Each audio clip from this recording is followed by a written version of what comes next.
പിന്നെ എന്താ വിഴിഞ്ഞം ഉദ്ഘാടനത്തിന് ഒരുങ്ങി വിഴിഞ്ഞം. പരീക്ഷണങ്ങൾ വിജയിച്ച് വിഴിഞ്ഞം അന്താരാഷ്ട്ര തുറമുഖം 1ാം ഘട്ട ഉദ്ഘാടനത്തിന് ഒരുങ്ങി. 5 മാസം നീണ്ട ട്രയൽ റൺ അവസാനിപ്പിച്ചു. ആദ്യഘട്ടത്തിന്റെ കമ്മീഷനിങ് പ്രധാനമന്ത്രിയുടെ തീയതി ലഭിക്കുന്ന മുറയ്ക്ക് നടത്തും. ഈ provisional completion certificate Madras IIT independent engineering വിഭാഗം ടീം ലീഡർ ആർ കുറുപ്പയ്യ തുറമുഖ മന്ത്രി VN വാസവന് കൈമാറി. കുറെ നാളത്തെ ഒരു ഇതായിരുന്നല്ലോ വിഴിഞ്ഞം പദ്ധതി. അപ്പോൾ അതിന്റെ ഉദ്ഘാടനത്തിന് ഒരുങ്ങിയിരിക്കുന്നു എന്നുള്ള ഒരു വാർത്തയാണ് വരുന്നത്. വിഴിഞ്ഞം international seaport Indian institute of technology Madras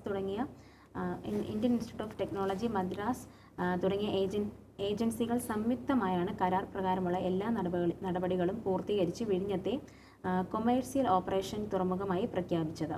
കേരളത്തിന്റെ സ്വപ്നമാണ് അതിന്റെ പ്രവൃത്തി പദത്തിൽ എത്തിയിരിക്കുന്നതെന്നും സന്തോഷവും അഭിമാനവും പകരുന്ന ഈ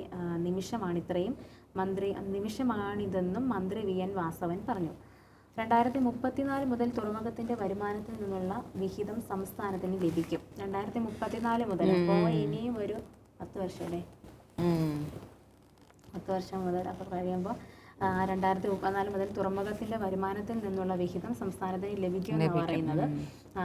സമയബന്ധിതമായി ഒന്നാം ഘട്ടത്തിന്റെ പ്രവർത്തനങ്ങൾ പൂർത്തിയാക്കാൻ സാധിച്ചു. തുറമുഖ പ്രിൻസിപ്പൽ സെക്രട്ടറി KS ശ്രീനിവാസ്, വിഴിഞ്ഞം ഇന്റർനാഷണൽ സീപോർട്ട് ലിമിറ്റഡ് AD ദിവ്യ S അയ്യർ, MD ദിവ്യ S അയ്യർ, പിന്നെ CEO ശ്രീകുമാർ K നായർ, അദാനി വിഴിഞ്ഞം പോർട്ട് CEO പ്രദീപ് ജയരാമൻ എന്നിവരും ചടങ്ങിൽ പങ്കെടുത്തു. അപ്പോൾ അത് കേരളത്തിന്റെ ഒരു സ്വപ്ന പദ്ധതിയാണ് വിഴിഞ്ഞം എന്ന് പറയുന്നത്. അതെ, എന്താണെങ്കിലും അത് വന്ന ഒരുപാട് വികസനങ്ങൾ കേരളത്തിൽ ഉണ്ടാവുമെന്ന് പറയുന്നുണ്ട്. അപ്പം 2034 മുതലായിരിക്കും തുറമുഖത്തിന്റെ വരുമാനത്തിൽ നിന്നുള്ള വിഹിതം സംസ്ഥാനത്തിന് ലഭിക്കുന്നത്. എന്താണെന്ന് നോക്കാം.